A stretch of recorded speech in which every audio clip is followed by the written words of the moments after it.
Harriet A. Washington, A Terrible Thing to Waste, Environmental Racism and Its Assault on the American Mind.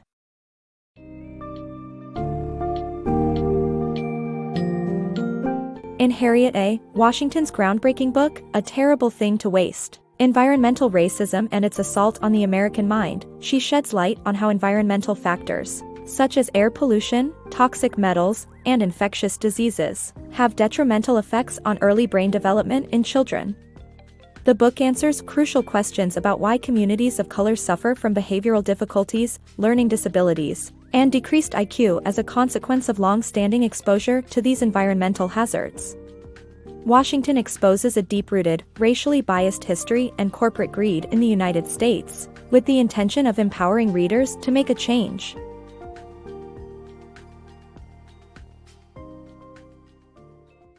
Toxic threats to developing brains. Medical ethicist Harriet A. Washington exposes the devastating effects of air pollution, industrial chemicals, toxic metals, and infections on early childhood brain development. These harmful factors lead to learning disabilities, behavioral issues, and reduced IQ, especially in communities of color. Washington also delves into the history of America's prejudice and corporate greed. With a new preface on COVID-19, this deeply researched and timely book is a must-read that will challenge scientific discussions on environmental policy, racial disparities in IQ, and urban decay. IQ and systemic racism. In Caste, The Origins of Our Discontents, Isabel Wilkerson explains how systemic racism and exposure to industrial chemicals, heavy metals, and pathogens in sacrifice zones create a 15-point IQ gap between white and black Americans. Wilkerson dispels the myth that IQ is solely inherited and unchangeable, highlighting the 15-point increase in IQ after the U.S. government added iodine to salt in 1924 to address nutritional deficiencies. This detailed account highlights the refusal of hereditarians to acknowledge the impact of systemic racism on intelligence and health, affirming race as a social construct rather than a determinant of one's abilities. The dangers of lead poisoning.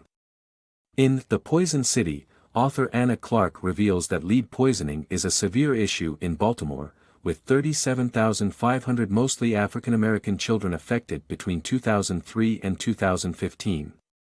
The problem stems from lead emissions and legacy lead pipes in homes and water systems.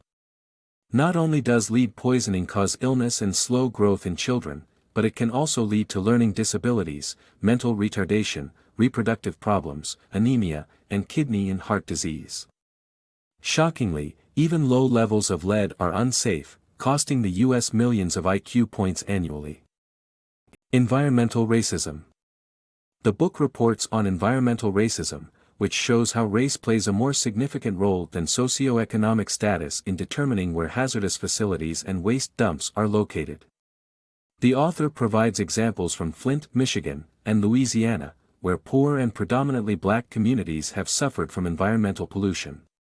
The book highlights that African Americans and Latinos are disproportionately exposed to toxic waste, and their health and economic opportunities are continuously affected.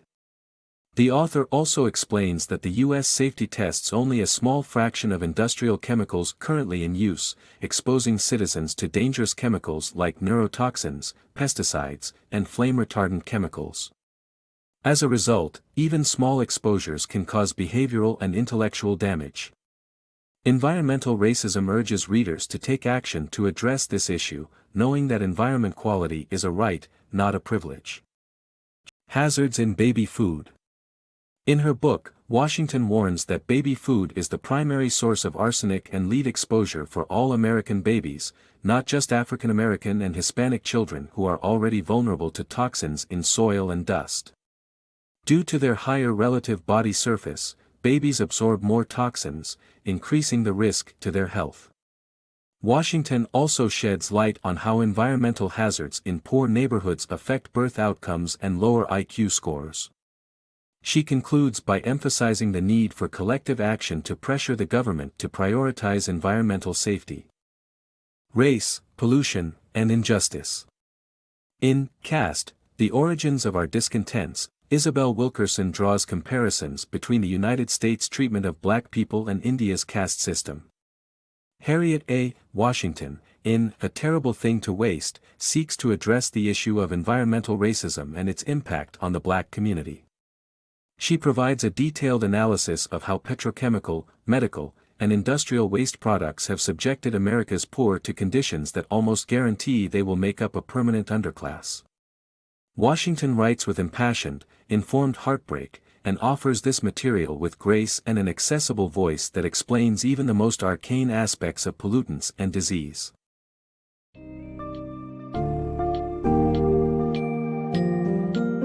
As Washington compellingly illustrates, environmental racism and its catastrophic effects on cognitive abilities, especially for Black and Brown Americans, is an urgent issue demanding political action. The author unearths shocking statistics and examples, revealing a callous disregard for vulnerable communities by industries that produce harmful waste and pollution. Washington's work serves as a powerful reminder that concerned citizens, activists, and politicians must unite to address these systemic problems and dismantle the structural racism that perpetuates disparities in intelligence and opportunities. Ultimately, the book demonstrates that improving environmental safety and addressing the root causes of these issues is imperative for ensuring a future of healthier and brighter minds.